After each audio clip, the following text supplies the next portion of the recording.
हमारे मीडिया के साथियों ने बहुत अच्छा फीडबैक हमारे को far and corner, nook and corner से फीडबैक दिया।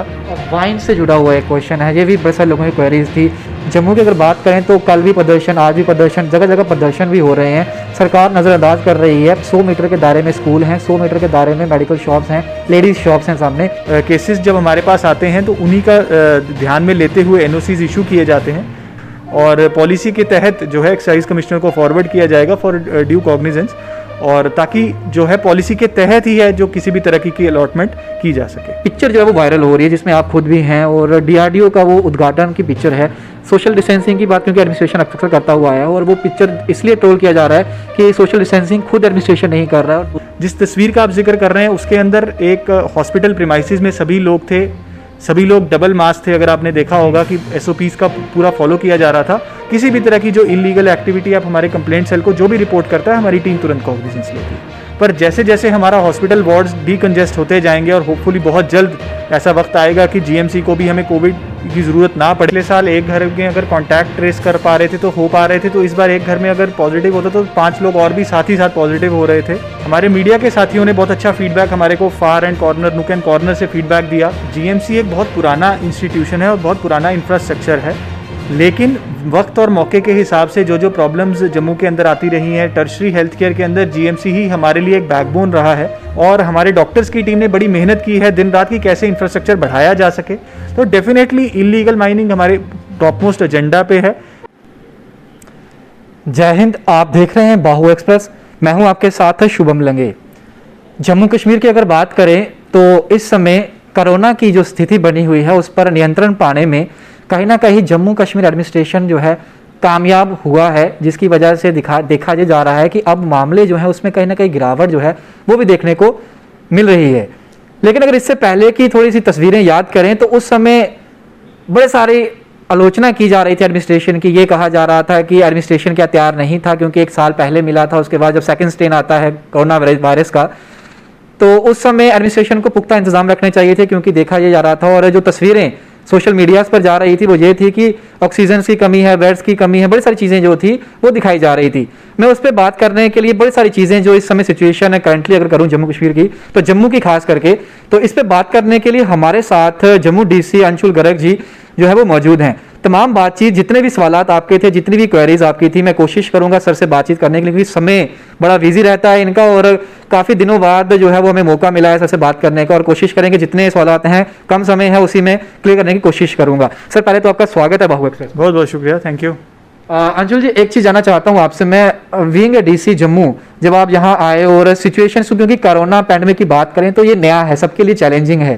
पहले तो यही चीज़ जानना चाहूँगा कि कितना चैलेंजिंग आपके लिए भी रहा जब आप जम्मू में आए और कोरोना का सेकंड स्ट्रेन रहा, बड़ी सारी चीज़ें हैं, सोशल मीडिया पर ट्रोल करना, लोगों के आलोचना को सहना, तो चैलेंजिंग जो सिचुएशन थी वो कैसी थी और इसको आप कैसे फेस किया? देखिए, चैलेंजिंग आपने सही फरमाया। चैलेंजिंग आई थिंक सभी के लिए ही था क्योंकि वेव 2 वेव 1 के नज़रिए से अगर देखा जाए तो काफ़ी डिफरेंट था। जो इन्फेक्शन का रेट था बहुत ज़्यादा था। अगर पिछले साल एक घर में अगर कॉन्टैक्ट ट्रेस कर पा रहे थे तो हो पा रहे थे, तो इस बार एक घर में अगर पॉजिटिव होता तो 5 लोग और भी साथ ही साथ पॉजिटिव हो रहे थे। और जो इन्फेक्शन की सिवियरिटी थी वो भी इस बार मैं समझता हूँ काफ़ी ज़्यादा थी। तो डेफिनेटली स्टार्टिंग के कुछ हफ्ते या मैं कहूँगा जो हमारा पिछला पूरा महीना ही वो काफ़ी ज़्यादा चैलेंजिंग भी था। और लेकिन कोशिश की सभी एक हमारी एक टीम जम्मू की डिस्ट्रिक्ट एडमिनिस्ट्रेशन की काफ़ी मेहनत से इन लोगों ने काम किया है। और जम्मू ने मैं कहूँगा पिछले साल भी, क्योंकि जब कोविड आया था तो बहुत सारे चैलेंजेस पिछले साल भी आए थे, बहुत नई प्रॉब्लम थी, तो लोगों ने, कम्युनिटी ने एज अ सोसाइटी बहुत रेजिलियंस से इस चीज़ को फेस किया। हमारे सभी कम्युनिटी लीडर्स ने बहुत मदद की इस चैलेंज के अंदर। लोग सामने आए, चाहे वो हमारे PRIs हो, हमारे BDC चेयरपर्सन, हमारे DDC मेंबर्स हों, उन्होंने बड़ी फ्रंट फेस पे काम किया है इन सब चीज़ों में। हमारे मीडिया के साथियों ने बहुत अच्छा फीडबैक हमारे को far and corner, nook and corner से फीडबैक दिया। बिकॉज जब ऐसी चीज़ें आती हैं जो कैलामिटीज़ या डिजास्टर्स या पैंडमिक जिनको हम कहते हैं, तो उस केस के अंदर मैं समझता हूँ कि सारी जो कम्युनिटी है वो as one voice, as one force काम करती है। तो वही चीज़ हमारे साथ भी रही। चाहे जितनी भी क्रिटिसिजम्स भी आए तो उनको भी एक पॉजिटिव अप्रोच से हमने देखने के और सिस्टम को इम्प्रूव करने की कोशिश की। बिकॉज जब क्रिटिसिज्म रहता है तो उससे इंप्रूवमेंट भी सिस्टम में आती है।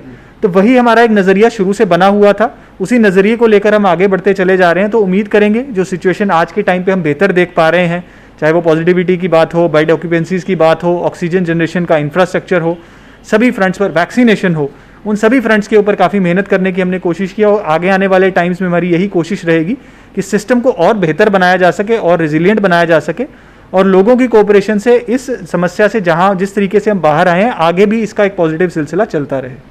अंशुल जी, एक चीज़ और मैं आपसे जानना चाहूँगा, हालांकि अभी 15 से 20 दिन का समय डीआरडीओ ने लिया, एक टेम्परेरी बेडेड हॉस्पिटल जो था 500 बेडेड हॉस्पिटल वो बनाया गया। अभी ट्रेंड चल रहा है सोशल मीडिया पर बॉयकॉट जीएमसी लिखा हुआ आ रहा है और ये कहा जा रहा है कि हमें जीएमसी नहीं चाहिए। बड़े सारे कारण लोग बता रहे हैं और कह रहे हैं कि हमें डीआरडीओ जैसा हॉस्पिटल चाहिए। अगर डीआरडीओ इतने कम समय में इतना बेहतरीन फैसिलिटीज के साथ हॉस्पिटल तैयार कर सकता है तो एडमिनिस्ट्रेशन क्यों नहीं कर सकता? सर, इसे आप कैसे देखते हैं? देखिए, एक छोटी सी चीज़ हमें समझनी पड़ेगी कि जीएमसी एक बहुत पुराना इंस्टीट्यूशन है और बहुत पुराना इंफ्रास्ट्रक्चर है, लेकिन वक्त और मौके के हिसाब से जो जो प्रॉब्लम्स जम्मू के अंदर आती रही हैं, टर्शरी हेल्थ केयर के अंदर जीएमसी ही हमारे लिए एक बैकबोन रहा है। हमारे सभी डॉक्टर्स और हमारे पैरामेडिकल स्टाफ के जीएमसी ने दिन रात, अभी भी मैं बड़ी क्लोजली क्योंकि देख पा रहा हूँ पिछले 2-2.5 महीने से हम सब देख पा रहे हैं कि किस तरीके की चैलेंजिंग माहौल उन्हीं के लिए भी था, बिकॉज 10 के 10 डिस्ट्रिक्ट्स का इकट्ठा लोड जीएमसी के ऊपर आता था, जीएमसी और एसोसिएटेड हॉस्पिटल सभी उसके साथ। और हमारे डॉक्टर्स की टीम ने बड़ी मेहनत की है दिन रात की कैसे इंफ्रास्ट्रक्चर बढ़ाया जा सके। हमारे मैकेनिकल इंजीनियरिंग की टीम ने बड़ा बखूबी उनका साथ निभाया है, चाहे वो ऑक्सीजन जनरेशन प्लांट्स लगाने हो, लिक्विड ऑक्सीजन टैंक जो पिछले साल आया और ऑपरेशनलाइज किया गया है, और आज भी एक कंटिन्यूस कोशिश चलती रहती है कि आईसीयू बेड्स को कैसे बढ़ाया जा सके, कैसे ऑक्सीजन को बेहतर यूटिलाइज किया जा सके। ऑक्सीजन ऑडिट का सिस्टम एक बनाया गया है जीएमसी के अंदर। तो इस तरीके से मल्टीपल पैरामीटर्स के ऊपर इंप्रूवमेंट लाने की कोशिश की जा रही है। बात करें डीआरडीओ की तो डेफिनेटली एक बहुत अच्छी facility, in fact state of the art facility जिसको हम कह सकते हैं, आज हमारे पास तैयार होकर खड़ा है। बट एक नया इंस्टीट्यूशन तैयार करना आज के मॉडर्न इक्विपमेंट और मॉडर्न गैजेट्स के साथ, मैं समझता हूँ उसका कंपैरिजन एक पुराने इंस्टीट्यूशन के साथ नहीं हो सकता है, बिकॉज रेट्रोफिटिंग जो है वो एक लिमिटेशन के अंदर ही हो सकती है। बहुत से ऐसी चीज़ें हैं जो दिन ब दिन आप पुरानी चीज़ों को रातों रात चेंज करके नया नहीं कर सकते हैं। हाउएवर इंप्रूवमेंट्स हमेशा हो सकती हैं और वो इंप्रूवमेंट्स होती भी रही हैं और आगे भी होती रहेंगी, लेकिन पुराने के साथ साथ नया इंफ्रास्ट्रक्चर के ऊपर भी सरकार काम कर रही है। अगर हम डीआरडीओ की बात करें तो पैरेलली मैं ध्यान दिलाना चाहूँगा हमारा सब डिस्ट्रिक्ट हॉस्पिटल कोट बलवाल जो यूटी इंफ्रास्ट्रक्चर के अंदर के तहत ही कंप्लीट हुआ मार्च में और ऑपरेशनलाइज हुआ। हमारे बहुत सारे कोविड पेशेंट्स वहाँ पर एडमिट हुए थे और डिस्चार्ज भी हुए हैं। हमारा राजीव गांधी हॉस्पिटल डिग्याना नया full fledged 50 bedded facility with oxygen support operationalise किया गया यूटी गवर्नमेंट के जरिए ही, और बहुत बेहतरीन सर्विसेज उसने दी हैं। तो ऐसा नहीं है कि हम किसी एक इंफ्रास्ट्रक्चर को सभी के साथ कंपेयर करने की ज़रूरत नहीं है। सभी इंफ्रास्ट्रक्चर्स का अपना अपना एक रोल है और कोशिश यही है कि मिलजुल कर इन इंफ्रास्ट्रक्चर्स को पेशेंट्स की बेहतरी के लिए और बेहतर हेल्थ केयर सर्विस के लिए इस्तेमाल किया जा सके। ये सवालात मैंने आपको इसलिए पूछा क्योंकि अटेंडेंट्स जो रहते हैं उन्हें बड़ी सारी दिक्कतों का सामना करना पड़ा। आप तक भी वो वीडियोस पहुंचे ही होंगे जो मीडिया कर्मियों ने पहुंचाने की कोशिश करी थी। लोग अक्सर शिकायत ये करते हैं कि डीसी साहब की बात आपकी बात करें या डीकॉम की बात करें, दोनों आप विजिट करते हैं, जीएमसी भी जाते हैं, तमाम हॉस्पिटल्स का दायरा करते हैं, लेकिन आप शायद अभी तो कोरोना चल रहा है, हम चाहेंगे भी नहीं कि आप कोरोना वार्ड्स में उनका दौरा करें, लेकिन आप जाते हैं, प्रिंसिपल मैम से मिलते हैं, उनके ऑफिस में मीटिंग्स भी करते हैं, बातचीत देखते हैं।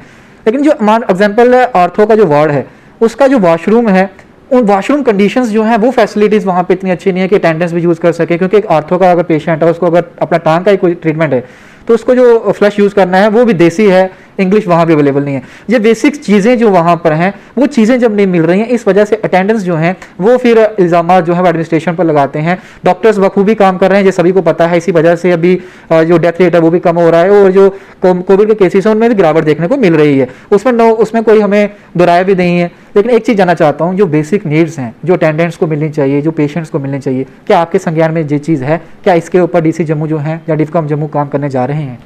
देखिए, जो बेसिक इंफ्रास्ट्रक्चर आपने फरमाया कि हॉस्पिटल्स के अंदर बेसिक इंफ्रास्ट्रक्चर अपग्रेडेशन की ज़रूरत है, वॉशरूम्स की बात हो, सैनिटेशन की बात हो, डेफिनेटली जो हॉस्पिटल एडमिनिस्ट्रेशन है उसके ऊपर काम करती है। इनफैक्ट कॉन्स्टेंटली लोगों का फीडबैक भी हमें मिलता रहता है कि कैसे इंप्रूव किया जा सके।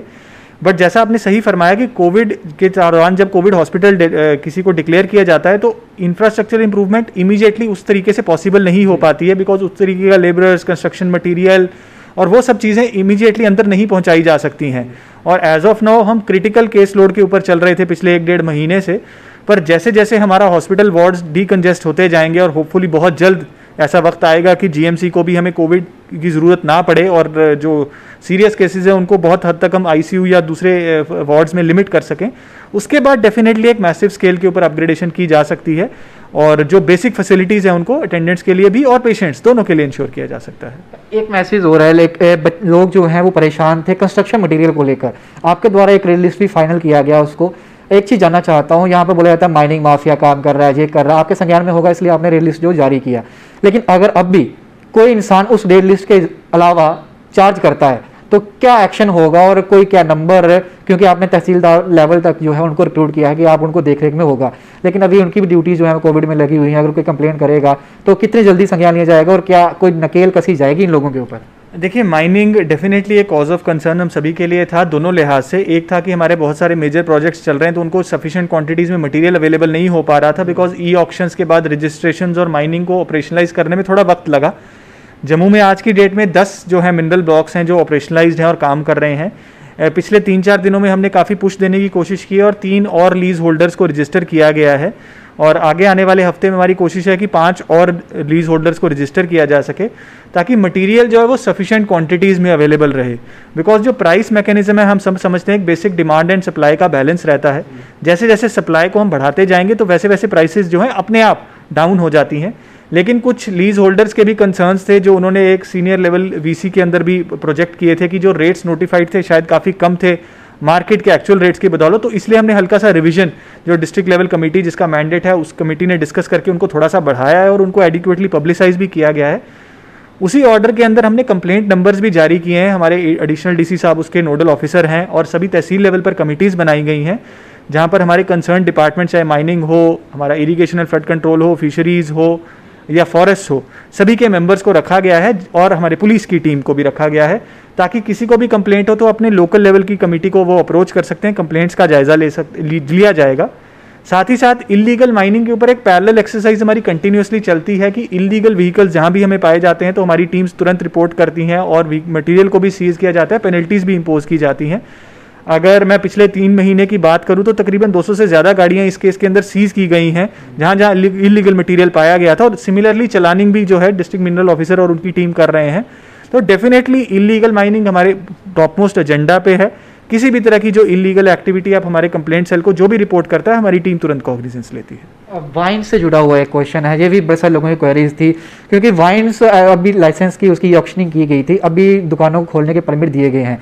जम्मू की अगर बात करें तो कल भी प्रदर्शन, आज भी प्रदर्शन, जगह जगह प्रदर्शन भी हो रहे हैं। लोगों का ये एलिगेशन है कि सरकार नज़रअंदाज कर रही है। 100 मीटर के दायरे में स्कूल हैं, 100 मीटर के दायरे में मेडिकल शॉप्स हैं, लेडीज़ शॉप्स हैं सामने, लेकिन दुकानें जो हैं मेडिकल शॉप के साथ में बगल में बनाई जा रही हैं। क्या आपके संज्ञान में ये बात है? अगर नहीं है तो अगर मैं आपको बता रहा हूँ तो क्या इस पर भी संज्ञान लिया जाएगा सर? देखिए, वाइन शॉप्स के खुलने के लिए एक एक्साइज पॉलिसी बनी हुई है जो डिपार्टमेंट ऑफ एक्साइज की तरफ से इशू हुआ है एक्साइज कमिश्नर के ऑफिस से, और बड़ी प्रिसाइज उसमें गाइडलाइंस हैं कि किस तरीके से प्रोसीड करना है। और ऑब्जेक्शंस के जो भी केसेस हैं I am sure excise commissioner उसका कॉग्निजेंस लेते हैं और हम केसेस जब हमारे पास आते हैं तो उन्हीं का ध्यान में लेते हुए एनओसीज इशू किए जाते हैं। हाउएवर कुछ केसेस के अंदर जो हैं ऑब्जेक्शंस एनओसी देने के बाद, जैसे आपने बताया, आजकल में सामने आ रहे बिकॉज दुकानें आजकल खुल रही हैं, काफ़ी देर से बंद थी तो शायद लोगों को भी इस चीज़ के बारे में इल्म नहीं था। तो डेफिनेटली जो जो हमारे पास रिटर्न ग्रीवांसीज आई हैं हम सबका ड्यू कॉग्निजेंस लेंगे और पॉलिसी के तहत जो है एक्साइज कमिश्नर को फॉरवर्ड किया जाएगा फॉर ड्यू कॉग्निजेंस, और ताकि जो है पॉलिसी के तहत ही है जो किसी भी तरह की अलॉटमेंट की जा सके। अभी आपने मार्केटों को रोस्टर तैयार किया गया है, आपके ऑफिस के थ्रू एक रोस्टर तैयार किया गया जिसमें दुकानों को खोलने की अनुमति दे दी गई है। लोग खुश हैं क्योंकि अभी थोड़ा सा उनको मौका मिल रहा है, दुकान खोलेंगे, फिर से फाइनेंशियल एक्टिविटीज़ जो है वो रन होंगी, उनका भी घर जो है गुजारा जो है वो चलेगा। एक चीज़ जानना चाहता हूँ, आपने सोशल डिस्टेंसिंग की बात करी थी और अभी एक पिक्चर जो है वो वायरल हो रही है जिसमें आप खुद भी हैं और डीआरडीओ का वो उद्घाटन की पिक्चर है। सोशल डिस्टेंसिंग की बात क्योंकि एडमिनिस्ट्रेशन अक्सर करता हुआ है और वो पिक्चर इसलिए ट्रोल किया जा रहा है कि सोशल डिस्टेंसिंग खुद एडमिनिस्ट्रेशन नहीं कर रहा है और दूसरों को हिदायतें दी जा रही हैं, इस पर आप क्या कहेंगे? देखिए, हमें एक बात बहुत समझने की ज़रूरत है कि सोशल डिस्टेंसिंग डेफिनेटली एक एसओपी है जिसके बारे में मिनिस्ट्री ऑफ हेल्थ, हमारे मेडिकल एक्सपर्ट, सीनियर एक्सपर्ट्स हमेशा एडवाइस करते हैं और उसी की बात हम अक्सर बात करते हैं कि उसको फॉलो करने की ज़रूरत है। और कोविड अप्रोप्रिएट बिहेवियर में सोशल डिस्टेंसिंग के साथ साथ मास्क पहनना और सैनिटाइजेशन और वो सारी चीज़ें भी उतनी ही ज़रूरी हैं। जिस तस्वीर का आप जिक्र कर रहे हैं उसके अंदर एक हॉस्पिटल प्रीमाइसिस में सभी लोग थे, सभी लोग डबल मास्क थे, अगर आपने देखा होगा कि एसओपीज़ का पूरा फॉलो किया जा रहा था और एक फैसिलिटी का इंस्पेक्शन फैसिलिटी थी, और आई थिंक बहुत कम समय का या 5 या 6 सेकंड्स का वो फोटो फ्रेम होगा जिसके अंदर वो फोटोज थी, just because of record purposes, because senior dignitaries वहाँ पर आए हुए थे। और उसके बाद अगर आप देखेंगे उससे पहले और उसके बाद की तस्वीरें अगर हम सभी का इकट्ठे से जायजा ले तो किसी तरीके का मैं नहीं समझता हूँ कि किसी तरीके का वायलेशन हुआ है, बिकॉज उस चीज़ का खास ध्यान रखा जा रहा है सरकार के द्वारा भी। और हॉस्पिटल प्रेमाइसिस में एडिशनल एसओपीज भी हमेशा से लागू रहते हैं, चाहे वो रूटीन सैनिटाइजेशन हो, पीपी इक्विपमेंट का पहनना हो हमारे हॉस्पिटल और स्टाफ के जरिए, और जो सैनिटाइजेशन प्रोटोकॉल्स हैं प्रेमाइसिस के अंदर भी और बाहर भी, उनका भी खास ध्यान रखा जा रहा है। अभी जैसे आपके थ्रू ही एक मैसेज वीडियो आपके ट्विटर हैंडल पे देखा था कि अब कोरोना जो है वो शहरों से निकल के रूरल एरियाज़ में जा रहा है, वहाँ पहुँच रहा है, जिसके बाद एलजी साहब और आपके थ्रू एक 5 बेडेड हॉस्पिटल हर पंचायत लेवल पे बनाने की बात कही गई। अभी कितना गिरावट जो है वो गांव वाली साइड जो है वो देखा जा रहा है, क्योंकि रिकॉर्ड्स आपके पास पहुंचते हैं, लोग जानना चाहते हैं, क्योंकि गांव एक ऐसी चीज़ है वहाँ पे इंफ्रास्ट्रक्चर इस तरीके का अभी बिल्डअप नहीं है जितना सिटीज़ में है। तो अगर वहाँ पे कोरोना केसेस की तादाद बढ़ रही थी तो इस समय कितना ग्राफ जो है वो नीचे देखा जा रहा है, और क्या वहाँ के लोग जो है वो टेस्टिंग रेशियो जो है वो ऊपर है कि वहाँ पर अभी नॉर्मल एवरेज चल रही है? सर देखिए, रूरल एरियाज़ और अर्बन एरियाज़ की जो आबादी जम्मू की बात करें तो तकरीबन बराबर है, 50% अर्बन पॉपुलेशन और तकरीबन उतनी ही रूरल है। और हमारा टेस्टिंग रेट भी डेली तकरीबन उतना ही रहता है। अगर हम 7,000 टेस्ट डेली करते हैं तो हमारी कोशिश रहती है कि 3,500 तकरीबन रूरल एरियाज़ में भी हों। तो पॉजिटिविटी के लिहाज से अच्छी बात यह है कि रूरल एरियाज़ में पॉजिटिविटी जम्मू के अर्बन एरियाज से कम है, जो कि दूसरे ज़िलों से उल्टा ट्रेंड है। तो हमारे रूरल एरियाज़ में क्योंकि कंटिन्यूस ट्रेंड रहा है टेस्टिंग का, हर एक एरियाज़ के अंदर टारगेटेड टेस्टिंग की गई है, सभी विलेजेस को हमारी sub divisional level task forces ने कवर किया है, ताकि कोई भी ऐसा कॉर्नर डिस्ट्रिक्ट का नहीं रहना चाहिए जहां हमारी टेस्टिंग टीम्स ना पहुंचे और कोई ऐसा एरिया ना हो जहां केसेस अनडिटेक्टेड चले जाएं। तो अच्छी बात यह है कि आज की डेट में रूरल एरियाज़ में हमारी पॉजिटिविटी 4-4.5% की रेंज में है, जो कि अर्बन एरिया से काफ़ी कम है। और आगे भी ये कॉन्टीन्यूस कोशिश रहेगी कि टेस्ट, ट्रैक और ट्रीट जो स्ट्रैटेजी है उसको रूरल एरियाज़ में पूरी तरीके से फॉलो किया जाए। उसी के मद्देनज़र 305 पंचायत में हमारे कोविड केयर सेंटर्स बनाए गए हैं कि अगर पॉजिटिव केसेस की होम आइसोलेशन में कहीं दिक्कत आ रही हो तो इन सेंटर्स का वो फ़ायदा ले सकते हैं, और वहाँ पर भी डेडिकेटेड टेस्टिंग टीम्स जो हैं वो डिप्लॉय की गई हैं। हमारे कोविड किट्स जो हैं उनको भी अवेलेबल करवाया गया है पंचायत लेवल्स पर, ताकि पॉजिटिव पेशेंट्स को तुरंत फैसिलिटी वहीं से अवेलेबल हो सके। और हमारे BDOs और ब्लॉक मेडिकल ऑफिसर्स की कोऑर्डिनेशन में ये सारी कार्रवाई चल रही है। एक चीज़ और जानना चाहता हूँ सर, क्योंकि रूरल एरियाज़ की बात कर रहे हैं, यहाँ पे कोविड की बात कर रहे हैं, तो अब सेकंड स्ट्रेन जब आ रहा था उस समय आपके द्वारा डिफकॉम जम्मू द्वारा लोगों को आगाह किया गया था कि ये बहुत खतरनाक है, हमें बचाव करना है। तो अभी जो थर्ड स्ट्रेन आने वाला है, क्योंकि सेकंड स्ट्रेन तो जा रहा है, लेकिन थर्ड स्ट्रेन जो आने वाला है वो कितना घातक हो सकता है, लोगों से क्या अपील करेंगे और लोगों के लिए क्या मैसेज है? क्या उसके लिए एडमिनिस्ट्रेशन तैयार है पहले से? क्योंकि सेकंड वेव जब आया था उस समय कहीं ना कहीं देखा गया था कि एडमिनिस्ट्रेशन उस तरीके से तैयार नहीं था।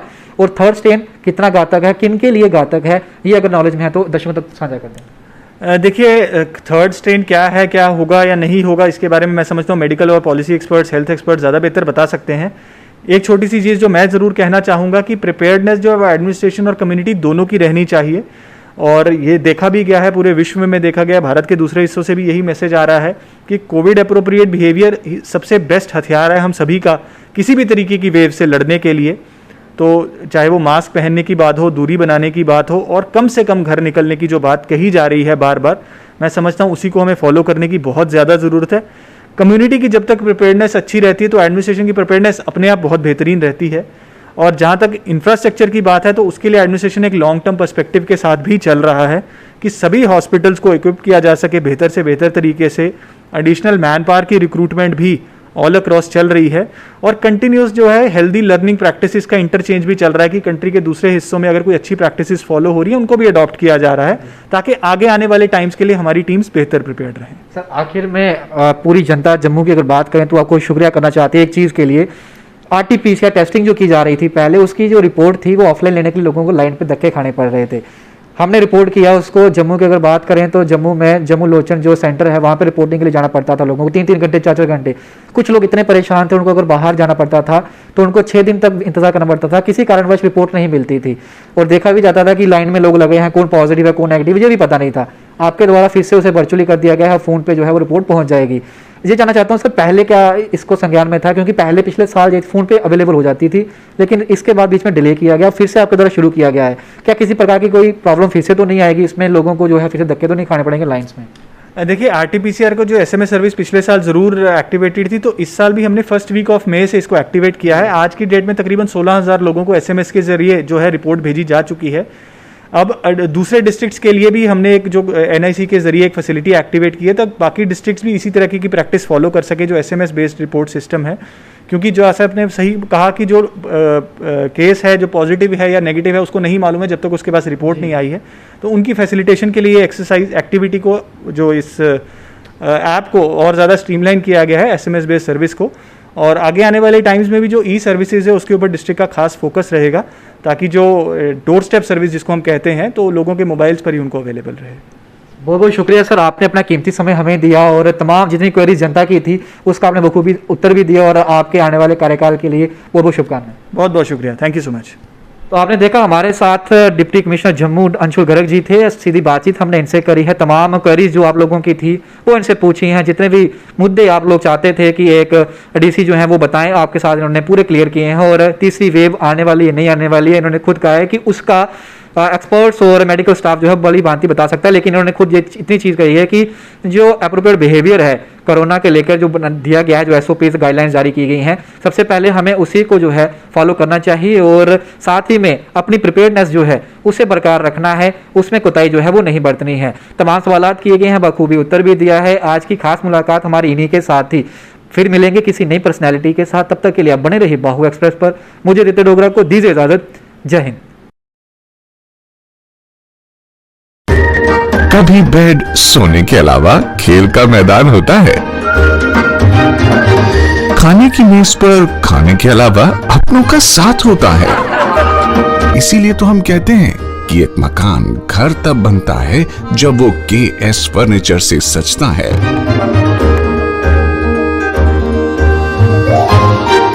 रिश्तों की मिठास का एहसास KS फर्नीचर के साथ।